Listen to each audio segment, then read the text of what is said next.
할렐루야. 우리 예수님 사랑하는 분들만 아멘 합시다. 아멘. 앞뒤 전후자와 한번 인사 나눌까요? 잘 오셨습니다. 큰 은혜 받으세요. 인사하겠습니다. 예, 잘 오셨습니다. 큰 은혜 받으세요. 예, 주님의 은혜가 함께 하기를 바랍니다. 오늘 벌써 같은 설교로 세 번째 하고 있습니다. 그래도 여러분에게 주님이 주시는 큰 은혜가 있기를 바랍니다. 그래도 비전 마을은 처음이니까 처음 듣는 것처럼 들어보시기 바래요. 오징어 게임 아시죠?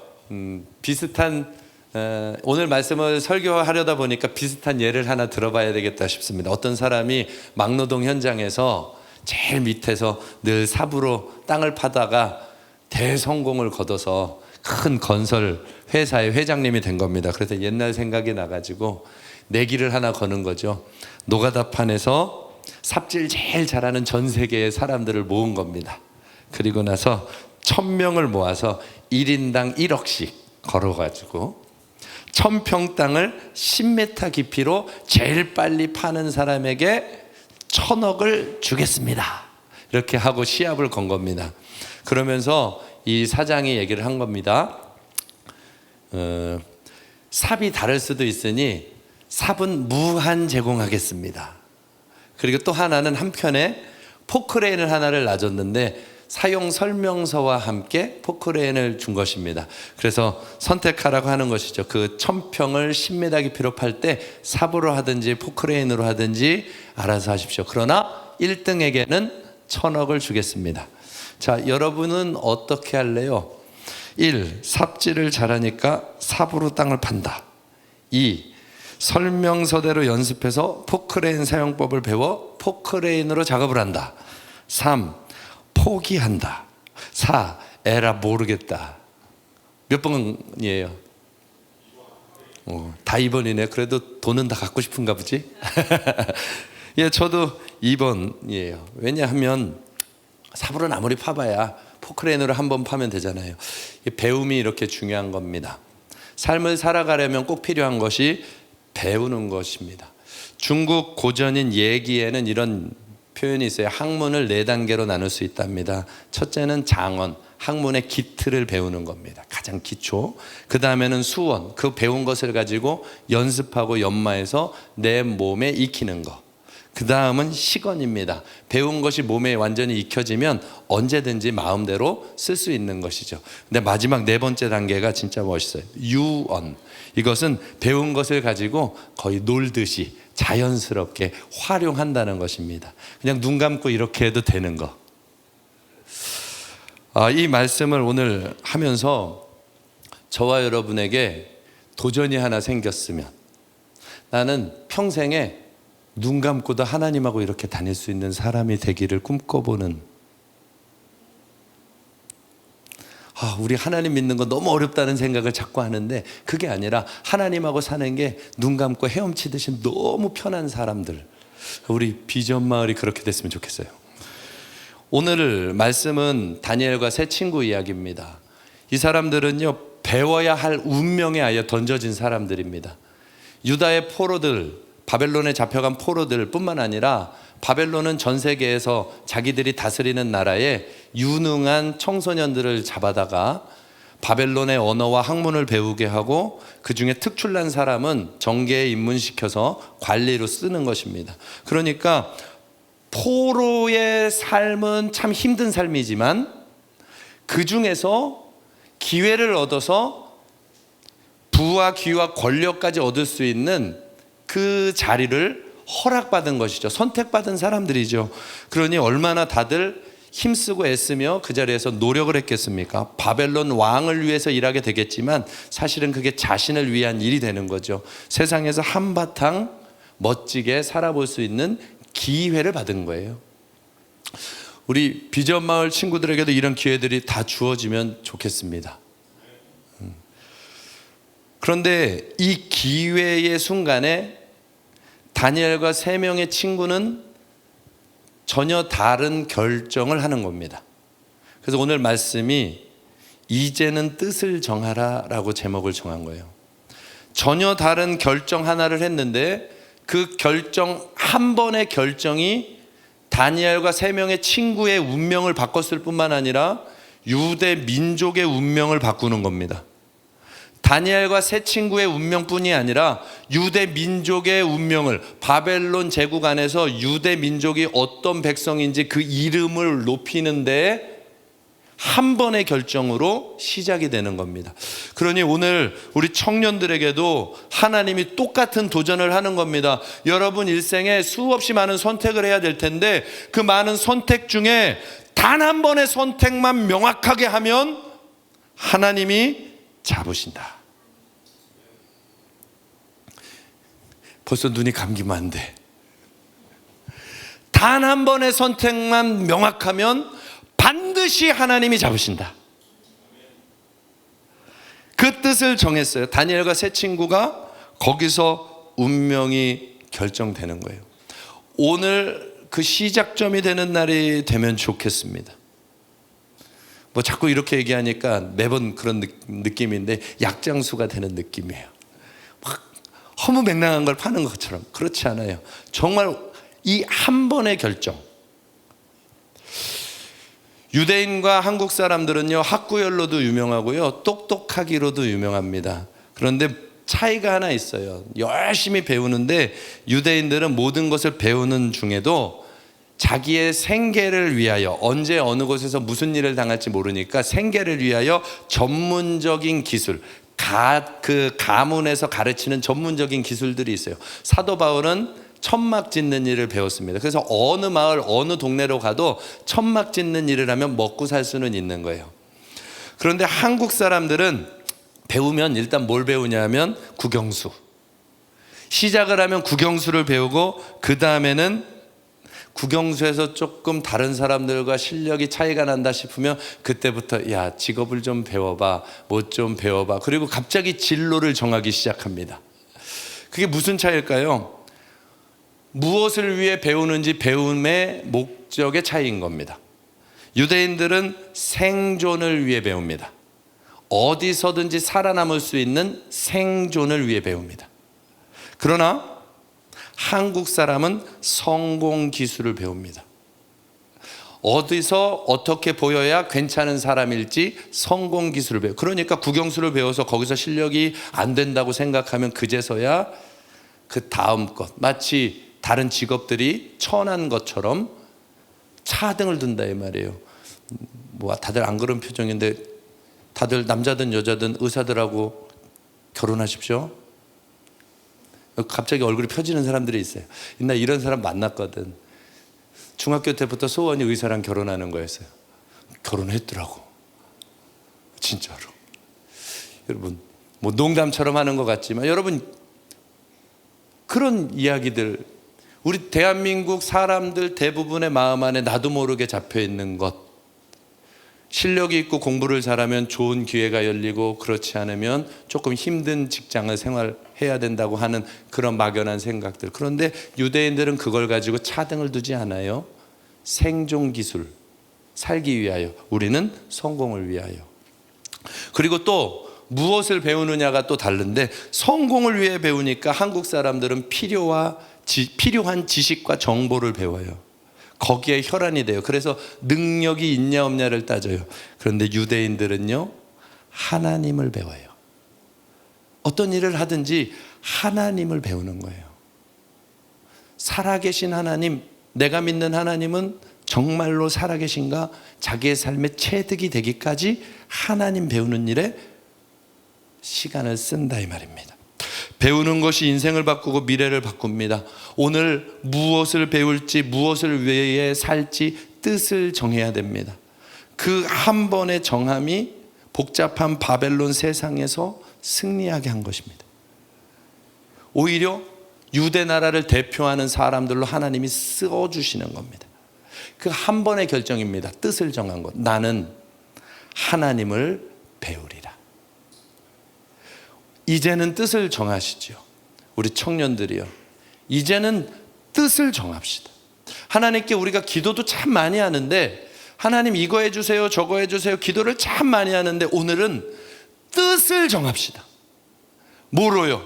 이거 해주세요, 저거 해주세요를 조금 더 넘어서 하나님, 나는 하나님을 배우기 원합니다. 내 인생에 하나님을 배우기 원합니다. 조금 바꿔볼게요. 나는 성경 공부하기 원합니다. 아니, 그거 말고 성경 공부 많이 하기 원합니다 말고 하나님을 배우기 원합니다. 내 인생의 목적과 방향을 정말 거기다가 한번 방점을 찍어보자는 거죠. 그 뜻을 정하는 다니엘과 세 친구의 걸음을 하나님이 이끌어 가시는 겁니다. 뭘로요? 하나님의 지식을 가르쳐 주시면서 이끌어 가시는 거예요. 우리 비전 마을에서 이 일들이 일어날 것 같아요. 하나님이 역사하십니다. 여러분, 우리의 삶에 정말 기준을 바꿔야 돼요. 성도, 주를 믿는 사람의 성공 기준은 하나님을 아는 것이 성공 기준이에요. 한번 따라해 봅시다. 성도의 성공 기준은 하나님을 아는 것이다. 다니엘서 1장 8절에 다니엘은 뜻을 정하여 왕의 음식과 그가 마시는 포도주로 자기를 더럽히지 않겠다 결정했습니다.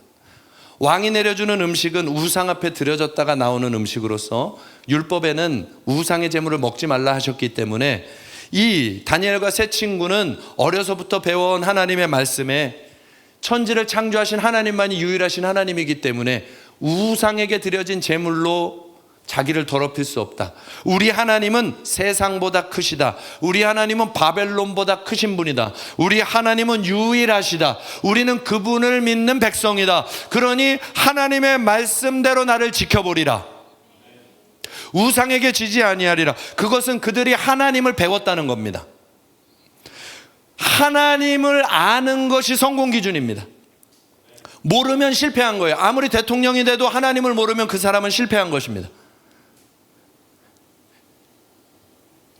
나아만이라고 하는 장군, 아수르의 장군이었어요. 왕 옆에서 최고의 신하로 인정받고 모든 명예를, 왕이 이 사람은 나의 생명과도 같은 사람이라고 여기는 사람이 나아만이었습니다. 그러나 그가 군복을 벗고 나면 그 안에는 나병이 걸려서 죽어가는 거죠. 그때 나병이 걸려 죽어가는 나아만 장군의 생명을 살린 사람이 누구냐? 북이스라엘에서 전쟁 가운데 포로로 잡혀온 꼬마 여자아이가 나아만 집에서 여종으로 시녀가 되어 있었습니다. 그런데 자기 여주인의 이야기를 듣고 나아만 장군이 문둥병에 걸려 있다고 하는 사실을 들었을 때에 이 꼬마 아이가 얘기하는 거죠. 아유, 우리 북이스라엘은 엘리사라고 하는 선지자가 있는데 그분은 하나님과 연결된 사람이라 그분에게 가면 병이 나을 수도 있는데요. 누가 권력자예요? 누가 권세자예요? 누가 강한 자예요? 이 꼬마 아이가 아무것도 모르는 것 같아도 하나님을 아는 이 꼬마 아이가 나아만 장군보다, 아수르의 왕보다 더 큰 권력자다 이 말이에요. 하나님의 지식이 이런 것입니다.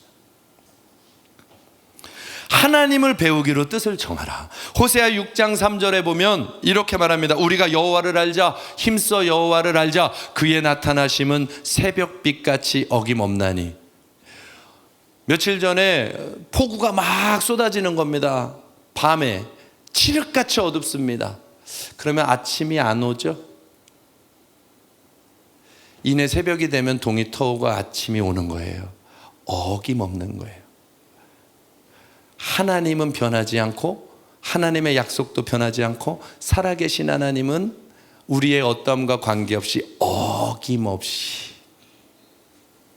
그 하나님을 아는 것이 우리에게는 최고의 성공의 기준이 된다. 호세아 4장 6절에는 이렇게 말합니다. 같이 한번 읽어보죠. 이건 시작. 내 백성이 지식이 없음으로 망하는도다. 내가 지식을 버렸으니 나도 너를 버려 내 제사장이 되지 못하게 할 것이요 내가 내 하나님의 율법을 잊었으니 나도 내 자녀들을 잊어버리리라. 저는 이런 말씀들을 하나하나 읽을 때면 가슴이 막 요동이 치는 거예요. 내 백성이 지식이 없어 망한다. 무슨 지식이요? 하나님을 아는 지식이 없어서. 내가 지식을 버렸으니 하나님을 알고자 하는 마음을 버렸다는 거예요. 이스라엘이. 그래서 나라가 망한다는 거예요. 여러분, 대한민국 혼란하다 그러죠? 대한민국이 왜 혼란하죠? 정치인들이 이념이 잘못돼서? 아니요. 그것도 맞지만 1000만 성도 6만 5천 교회가 하나님 알기를 원하지 않기 때문에 그렇습니다. 1000만 성도 6만 5천 교회가 정말 하나님 알기를 원하여 하나님 뜻대로 살기를 원하여 두렵고 경외함으로 하나님 앞에 서고자 하는 그 마음이 없기 때문에 하나님이 이 나라를 흔들어대고 계시는 겁니다. 내가 지식을 버렸으니 하나님이 뭐 한다고요? 나도 이스라엘 백성이지만 너를 버려. 내 하나님의 율법을 잊었으니 나도 너의 자녀들을 잊어버리리라. 하나님의 경고는 하나도 어김이 없이 반드시 이루어지는 말씀입니다. 여러분, 이렇게 경고의 말씀들이 들려오는 것이 하나님의 복입니다. 이것이 내 마음에 찔림이 되고 뭔가가 도전이 되기 시작하는 게 사실은 은혜입니다. 그래서 여기서 달라져야 되겠다는 마음이 일어나는 게 하나님이 여러분을 지금 만지고 있는 가장 귀한 시간인 겁니다. 하나님이 버린다고. 내가 내 하나님의 율법을 잊었으니 나도 너의 자녀들을 버리겠노라. 바꾸면은요, 너가 나를 알고자 하면 다시 성하게 하리라. 흥하게 하리라. 내가 하나님의 율법을 잊지 않고 알고자 하면, 성경을 말하는 게 아니에요. 하나님을 알고자 하면 다시 내가 너희를 기억하리라, 회복하리라, 일으키리라. 삶이 고단해요? 하나님을 잊어버린 건 아니에요. 삶이 피곤해요? 정말 살아계신 하나님과 동행하고 있습니까? 점검할 곳을 바로 점검해야 돼요. 세상이 너무 복잡하고 어렵기 때문에 삶이 피곤한 게 아니라 내가 지금 하나님과 함께 걷고 있나를 한번 점검해 보시라니까요. 주님의 생명력 있는 말씀이 나의 마음을 막 움직이고 있나 점검해 보라니까요. 그것 때문에 힘든 건지 아니면 정말 세상이 어려워서 힘든 건지 아마 아닐걸요.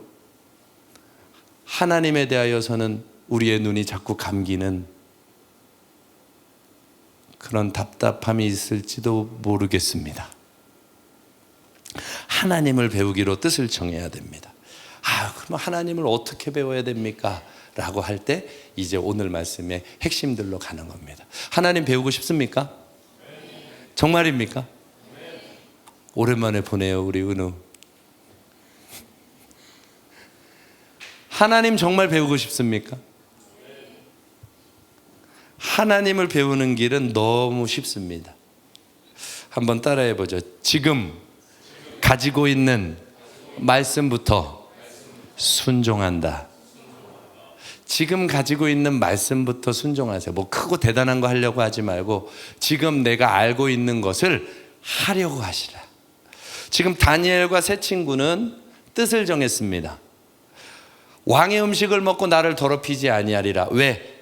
하나님은 우상의 제물 먹는 것을 기뻐하지 않는다고 하셨으니까 뜻을 정한 거예요. 그리고 나서 다니엘서 1장 8절 뒷부분에 보면 이렇게 나옵니다.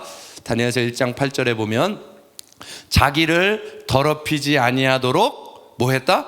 환관장에게 구하였다. 여기에다가 담아만 놓지 않고 저렇게 살아야 되는구나, 저게 맞구나 하고 깨닫고 지나가지 않고 이걸 가지고 꺼내서 환관장에게 가서 말할 수 없는 노예가 이 사람에게 가서 신하에게 가서 말하는 거죠. 우리에게 기회를 주세요. 우리는 우상의 제물로 더럽히면 안 됩니다 하고 구체적으로 가지고 있는 말씀을 꺼내서 실행을 시켜보고 있는 거예요. 맞죠? 내가 잘못 해석하는 거 아니잖아. 꺼내서 실행을 해보고 있는데 그때 어떤 일이 벌어지냐 하면 다니엘서 1장 9절에 함께 읽겠습니다. 시작. 하나님이 다니엘로 하여금 환관장에게 은혜와 긍휼을 얻게 하신지라. 나는 우리 청년들에게 이런 일이 있으면 좋겠습니다. 하나님 때문에 내가 뜻을 정해서 한번 내디뎌 봤는데 그곳에서 하나님이 좋았어, 환관장의 마음을 움직이듯이 은혜와 긍휼을 얻는 것을 경험해보는 일들이 많아지기를 축복합니다. 뜻을 정하여 오늘 내가 가진 걸 시작해보는 것부터. 우리가 신앙생활을 자꾸 착각하는 것이 뭐냐 하면 뭔가를 깨달아 알면 내가 알았다고, 가졌다고 생각하는 거예요. 그러나 그건 아직 아는 게 아닙니다. 저희 집에서는요 TV를 거의 안 틀어줍니다. 아이들 초등학교 5학년, 중학교 1학년인데 TV를 안 틀어줘요. 핸드폰도 최대한 절제시킵니다. 그런데 TV를 틀어주는 때가 있습니다. 이것만큼은 양보해 줍니다. 국가대표 축구 경기가 있을 때. 그날은 마치 당연한 권리처럼 요구합니다. 오늘은 국가대표 축구 경기가 있으니 해줘. 그러면 그날은 딱 틀어주죠. 그러면 괜히 틀었다는 생각이 들어요. 너무 시끄러워. 저쪽으로 차야지. 앞으로 찔러줘야지. 아우 저 바보 옆에 패스를 해야지. TV로 보면 다 보이잖아요. 그러니까 이 아이들이 기가 막히게 패스기를 어쩜 저렇게 잘 알아. 저쪽으로 가면 골인데 거길 안 본다고. 아 거길 요렇게 하면 제껴지는 걸 왜 못하는 거야. 그러면 한마디 하지. 네가 해봐라. 네가 해봐. 여러분 그거 아는 거예요 정말? 앞에 패스길이 보이고 막 하는 게 정말 아는 거예요? 축구 선수들은 안 하고 싶겠어요 그거? 그러나 연습을 통해 익혀지고 배워진 것만 자기 거예요. 또 우리 애들이 얼마나 목사 아들로 잘 자랐는지 제가 집에서 소파에 앉아서 시간을 좀 쓰고 있으면 아들이 그럽니다. 아빠 그러고 앉아있으면 돼? 가서 기도해야지. 기가 막힙니다. 완전 선지자들이 따로 없어요. 엄청 공격해요. 조금만 게으름 피우면 아빠 지각한다 빨리 가라. 기가 막힙니다. 그런데 지들은 안 그래. 뭐죠? 아는 것하고 사는 건 다른 거예요. 그럼 뭐가 아는 거죠? 사는 게 아는 거예요. 교회를 오래 다니고 모태신앙으로 오래 다니고 아니면 교회 연차가 오래되면 아는 것 같아요. 그런데 안 사라지죠? 그건 아직 모르는 거예요. 그건 모르는 거예요. 여기 물이 있으면 먹어야죠. 안 사라지면 모르는 거예요. 그러면 오늘 무슨 뜻을 정하자고요? 하나님 알기로 뜻을 정하자. 난 이제 살아계신 하나님과 살아가는 걸 배워버리라. 그걸로 방향을 한번 정해보라는 거예요. 이미 가지고 있는 말씀으로 순종의 걸음을 내디뎌 보라는 거예요. 또 하나의 말씀, 오늘도 목사님이 또 얘기하네. 또 하나의 말씀이 여기서 이렇게 지나가지 말고 이렇게 관계 일로 내려와서 이제는 한번 해보자. 이제는 한번 도전해보자. 이제는 목에 칼이 들어와도 한번 해보자. 다니엘과 세 친구가 내기를 겁니다. 환관장이요 10일만 주세요. 고기 먹고 잘 먹고 하는 사람들보다 나는 야채만 먹을 테니까 누가 더 온전해지는지 보신 후에 결정을 내려주세요. 다행히 오케이가 된 거예요. 자, 그러면 그 10일이라고 하는 시간을 얻었을 때 다니엘과 세 친구는 얻었으니까 가만히 있었을까요? 아니면 그때부터 뭐 했을까요? 하나님 10일을 얻었습니다. 정말 하나님의 말씀대로 우상의 제물을 먹지 않는 것이 맞다면 우리를 지켜주세요. 10일의 내기를 걸고 나서 순종의 걸음을 걸어갈 때 그냥 가지 않고 자기의 생을 걸고 기도를 시작한다 이 말입니다. 하나님 이번에 증거를 봐야 됩니다. 안 그러면 우리 우상의 제물을 먹고 더러워지게 됩니다. 저와 여러분에게도 같은 꿈들이 있잖아요. 하나님 이번에 내가 세상에서 이겨야 되는데 여기서 타협하고 같아지느니 차라리 믿음을 지키고 무슨 소리를 듣더라도 한번 넘어가 봐야 되겠으니 하나님 도와주세요. 지켜보겠습니다. 하나님을 보겠습니다. 다니엘과 세 친구가 그 10일의 내기를 건 거죠. 그리고 10일 동안 기도하면서 하나님을 찾으면서 10일을 보내봤는데 다니엘서 1장 15절입니다. 같이 한번 읽어볼까요? 시작. 열흘 후에 그들의 얼굴이 더욱 아름답고 살이 더욱 윤택하여 왕의 음식을 먹는 다른 소년들보다 더 좋아 보인지라. 말도 안 되는 일이 벌어진 겁니다. 10일 만에 너무 좋아진 거예요. 훨씬 좋아진 거예요. 아주 좋아진 거예요. 부인할 수 없을 만큼. 근데 이런 설교는, 이런 말씀은 자매들이 안 좋아해. 살이 윤택해지고 막 더 이러면 요새 다이어트에 애를 쓰는데 그렇죠? 살이 더 윤택해지면 어떡해? 고개를 막 끄덕이는 친구도 있고. 여러분 10일 만에 살아계신 하나님을 본 겁니다. 자, 그러면 생각해 보세요. 바벨론에서 비록 나라를 잃어버리고 포로가 되었고 비참한 신세지만 이 사람들은 거기서 뭐 배운 거예요? 살아계신 하나님이 나와 함께 하신다.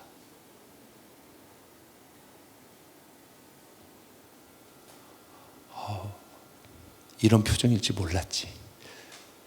나는 이런 말씀이 흥분이 되거든요. 살아계신 하나님이, 바벨론의 모든 힘보다도 더 크신 하나님이 다른 누가 아니라 나와 함께하며 나를 지키고 계신다는 게 확증되는 순간 바벨론이 아무리 강력해도 두려울 게 없어지는 거예요. 세상이 아무리 대단해 보여도 무서울 게 없는 거예요. 하나님에게 뜻을 정해 달려갈 수 있는, 우리 비전마을 청년들이 하나님, 살아계신 하나님을 배우기를 축복합니다. 저는 우리 비전마을 청년들의 믿음이 생명력 있는 신앙으로 커져가기를 바라요. 종교적인 신앙이 아니라 정말 생명력 있는 신앙으로 커져가기를 바라요. 주일이니까 예배를 드리는 게 아니라 살아계신 하나님을 만나니까 예배를 드리는 사람들. 제가 한번 물어볼게요. 이렇게 하나님 배우면 생명력 있는 신앙이 돼요. 자, 우리 어른들한테도 물어봤습니다. 교회 다니면 좋아, 마음이 평안해져. 맞아요, 틀려요? 맞아요? 맞죠? 자, 그러면 이제 바꿔볼게요. 절 다니면 좋아, 마음이 평안해져. 이런 얘기 하는 사람 들어봤죠? 맞아요? 그럼 교회 다니는 거랑 절 다니는 거랑 뭐가 다른 거예요? 교회 다니면 좋아, 마음이 평안해져. 절 다니면 좋아, 마음이 평안해져. 산에서 울리는 풍경 소리를 들어봐, 마음이 얼마나 차분해지는데. 절 다니면 좋아, 마음이 평안해져. 108배 해봐서 하다 보면 번뇌가 사라져, 마음이 평안해져. 교회가 그와 똑같은 거예요? 뭐가 다른 거죠, 그러면? 교회 다니는 거와 절을 다니는 거와. 자, 그러면 질문을 조금 바꿔볼게요. 결혼하면 좋아, 마음이 평안해져. 웃음이 나오죠? 이거 말이 앞뒤가 안 맞지 않아요? 이제 은우는 내년에 결혼한대요. 결혼하면 좋아, 마음이 평안해져. 마음 평안해지려고 결혼하죠? 그래서 결혼해요? 마음 평안해지려고? 아니잖아, 왜 거짓말해. 마음이 평안해지려고 결혼하는 사람은 없어요. 사랑하는 사람과 함께 살려고 결혼하는 거지. 맞잖아요. 신앙생활은 내 마음의 개인의 안위를 위해서 하는 게 아니에요. 그건 열매처럼 선물로 주시는 거지. 개인의 안위를 위해서, 그걸 종교생활이라고 하는 거예요. 오늘은 주일 예배 드렸으니까 마음이 좀 편안하다. 오늘은 주일 예배 안 드렸으니까 마음이 좀 찝찝하다. 그걸 종교생활이라고 하는 거예요. 그거는요, 결혼해서 집에 안 들어가면 똑같은 일이 벌어져요. 오늘은 집에 안 들어갔으니까 내일 들어갈 때 마음이 꿉꿉하다. 큰일 났다. 오늘은 들어갔으니까 오늘은 싸울 일은 없다. 평안. 이러면 안 되잖아, 결혼이. 신앙생활은 종교생활이 아니다. 교회를 오래 다니면 자꾸 이걸 착각해요. 종교생활을 신앙생활이라고 생각하는 거예요. 그래서 믿음이 하나님을 배우질 못하는 거예요. 신앙생활은 살아계신 하나님과 내가 함께 가는 거예요. 하나님을 경험하고 하나님과 함께 걷다가 하나님과 함께 살다가 천국까지 함께 들어가는 거예요. 그러니 하나님하고 함께 사는 게 얼마나 즐거운 건지 몰라요. 오늘 여기서 서면서도 복음을 전하면서도 하나님이 곁에서 함께 해주는 기쁨이 있으니까 이렇게 말하는 거예요. 하나님과 함께 사는 거예요. 함께 사는 거. 이걸 배우기를 갈망하는 게 갈망이라는 거예요. 그걸 계속 간직하려고 노력하는 게 신앙생활인 거예요. 하나님하고 걷고 싶습니다. 하나님을 알고 싶습니다. 하나님의 능력을 보고 싶습니다. 나를 통해 하나님의 뜻이 이루어지기를 원합니다. 내가 하나님과 함께 걸어가기를 원합니다. 주님을 알아가는 즐거움을 우리 비전마을에 주실 것입니다. 그 뜻을 정하는 사람에게부터 시작하는 거예요. 나는 이제까지 해왔던 신앙생활 어땠는지 다 모르겠지만 오늘부터는 딱 정하고, 하나님, 나는 오늘부터는 하나님 배우겠습니다. 그러면 하나님 배우려면 하나님이 주신 말씀부터 시작하는 거죠. 나에게 주신, 그분이 주신 그 말씀부터 실천해 보는 거죠. 이번 수련회 간 사람들은 수련회 때 받은 말씀 중에 은혜 받은 거 있으면 구체적으로 실천을 해보는 거죠. 되든 안 되든 믿음으로 끝까지 고수해 보는 거죠. 그러면 경험하여 알게 될 때 하나님 진짜군요. 이런 경험이 있으면 재밌어져요. 하나님하고 사는 즐거움이 있어요. 제가 목사잖아요. 목회자들은 1년에 한 번씩 연회라는 것을 합니다. 연회는 그 지방에서 그 일정 지역 안에 있는 모든 목사님들이 모여가지고 회의를 하는데, 그 마지막 날은 가장 목회자들에게 꽃이 뭐냐면 새로 목사 안수를 받는 사람들 안수식하는 행사가 거기 있는 거예요. 그래서 그 목사 안수식이 시작될 때, 그때 그 연회의 감독님이 이런 얘기를 하시는 겁니다. 이제 여러분들은 전도사가 아니라 기름 부음을 받은 목사입니다. 그러니 담대하게 성경에 있는 대로 해보십시오. 예배가 끝나갈 때쯤에 봉헌 기도를 해줄 때 여러분들이 마음껏 축복을 해주십시오. 병자들이 있다면 병자들 아픈 곳에 손을 대고 여러분들이 축복하여 기도를 해주십시오. 그러면 여러분은 기름 부음 받은 하나님의 사람들이기 때문에 하나님께서 필요한 사람, 필요한 상황에 맞춰서 역사해 주실 것입니다 하고, 그 처음 목사 안수되는 사람들에게 권면을 해주는 거였어요. 그런데 뒤에서 나는 앉아서 그들을 바라보고 축복하고 있다가 그 말씀이 내 마음에 너무 크게 다가오는 거예요. 왜냐하면 나도 어색해서 안 하던 일이었거든요. 목사가 돼서 계속해서 안수 기도들은 다 해주지만 강대상 위에서 우리 장 목사님도 그거 많이 아픈데 손 대세요, 뭐 하세요, 그리고 축복 기도를 해주는데 나는 그거는 어색해서 안 했다고요. 근데 그날 그 말씀을 듣는데 마음에 맞아, 내가 목사로 기름 부음 받았는데 내 수준이 아니라 예수 이름으로 하는 건데 내가 왜 안 하지? 도전을 받은 거예요. 그 말씀을 받은 거예요.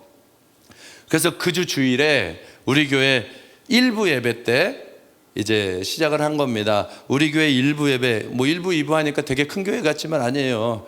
일부 예배를 드리지 않으면 주일 예배를 못 드리는 직장 나가는 분이 있어서 일부 예배를 급히 만드는 거거든. 그래서 딱 한 명이야, 성도가. 그분하고 우리 아내하고 거기서 이제 설교를 하고 나서 기도를 하는 겁니다. 아픈 곳에 손을 대세요. 소원 있는 분은 가슴에 손을 대세요. 그리고 그날 기도를 해주는 겁니다. 주님, 오늘 예수 그리스도의 보혈의 능력으로 치유하여 주옵소서. 그냥 배운 대로 믿은 대로 해본 거죠. 말씀대로 그날 받은 걸. 그리고 2주 후에 왔습니다. 그분이 얼굴이 활짝 웃으면서 얘기하는 겁니다. 목사님, 그날 그 기도해 줄 때 제 마음이 뜨거워졌어요. 그리고요, 20여 년 가까이 앓고 있었던 부인병이 그날 치유됐습니다. 이런 반응이면 너무 재미가 없잖아. 무슨 얘기를 하려고 하느냐 하면, 내게 주신 말씀이 절대 작은 말씀이 아니고 지나가는 말씀도 아니고 살아있는 하나님의 말씀이라고요. 기도해보라, 그 말씀이 작은 말씀이 아니에요. 전도해보라, 그 말씀이 작은 말씀이 아니에요. 영혼을 사랑해보라, 그 작은 말씀이 아니에요. 그 말씀이 깨달아졌을 때 그걸 가지고 오늘 다니엘처럼 뜻을 정하여 딱 해보면 그 일이 벌어져. 그 이후부터는 담대하게 선포하기 시작하는 거예요. 그 이후부터는 하나님이 하실 걸 믿고 얘기하고 나갈 수가 있게 되는 거예요. 그래서 주님을 배우면, 살아계신 하나님을 배우면 우리의 신앙이 달라지는 거예요. 막연한 신앙에서, 두려움의 신앙에서 확신의 신앙으로 바뀌는 거예요. 담대해지는 거예요. 의무적인 신앙에서 자원하는 신앙으로. 이거 참 부끄러운 얘기인데, 목사님들, 교역자들도 일 하나 더 시킬까 봐 벌벌 떠는 사람들이 있어요. 내가 할 만큼만 하면 되지 뭘 굳이 더 일을 해. 그건 불쌍한 거죠. 하나님은 나에게 전부를 주셨는데 나는 하나님 앞에 계산하면서 살아갈 수는 없잖아요. 6시까지는 근무니까 7시부터는 신방 안 갑니다. 그럴 수는 없는 거 아니에요.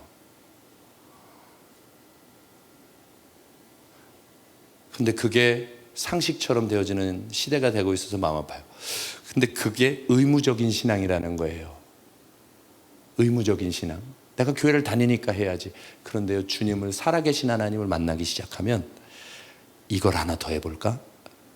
하나님과 이걸 한 번 더 해볼까? 하나님, 이걸 하나님이 기뻐하십니까? 하나님, 여기서 하나님의 일이 일어나겠습니까? 오히려 적극적으로 뛰어들어가게 된다고요. 주님을 만나고 나면. 다니엘이 그랬어요. 다니엘이 이렇게 주님을 만나고 나니까 나중에는 하나님, 이스라엘의 미래와 온 세계의 미래를 보여주세요. 내가 그걸 알기 원합니다.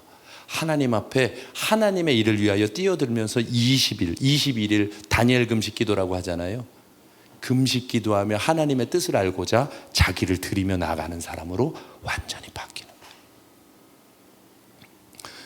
저는 오늘 여러분을 설득할 마음이 없습니다. 주님의 뜻을 향하여서 여러분도 뜻을 정해보시라. 하나님 배우는 것에 내 인생의 모든 목표를 거기다가 두어보시라. 여러분의 일들 하면서 그 일 속에 하나님을 배우는 목표를 정해보시라. 하나님 때문에 결단하는 것들을 만들어 보시라. 그리고 그것을 가지고 기도하며 주님 앞에 지켜보라. 어떤 일이 벌어지는지. 여러분, 반드시 하나님이 만나주십니다. 역사하십니다. 지난번에 온라인 기도회 했잖아요. 그거 하고 싶어서 한 거예요. 우리 청년들 살아계신 하나님을 만나는 그 한 번의 경험. 그걸 배우면 하나님하고 살아가게 될 테니까. 저는 그 일을 사역으로 하지 않습니다. 내가 하나님 만나고 싶어서 합니다. 밤에 함께 기도하는 것을. 내가 하나님 만나고 싶어서 합니다. 우리 청년들에게 하나님 배우는 최고의 일들이 있기를 바랍니다. 사실 할 거 되게 많거든요. 근데 시간이 너무 야속해요. 주님의 지식으로 살면 세상 다 이깁니다. 어떤 분이 폐업 감사 예배를 목사님이 부탁받은 겁니다. 가게가 실패해서 폐업을 하게 돼서 목사님, 폐업 감사 예배를 드려주세요. 말이 안 맞잖아요. 폐업 감사 예배. 그런 예배를 요청하는 성도는 없습니다. 그러니까 이 목사님도 처음으로 그런 요청을 받고 나니까 가서 무슨 설교를 해야 되냐, 망하게 해서 감사합니다. 이게 이상하잖아요.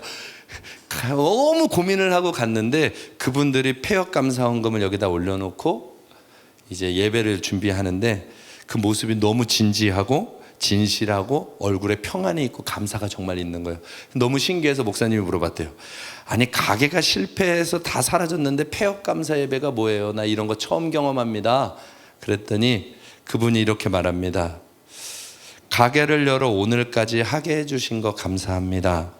또 아닌 것을 빨리 정리하고 다시 시작할 수 있게 해주신 것을 믿어 감사합니다.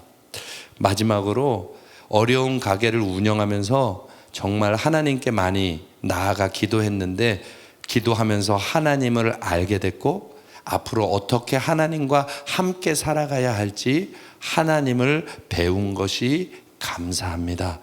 우리는 하나님을 알았으니 성공했습니다.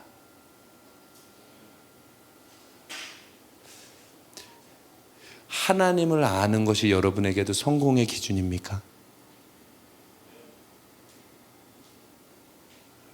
정말 살아계신 하나님과 함께 걷는 것이 여러분에게 성공의 기준이 되어 있습니까?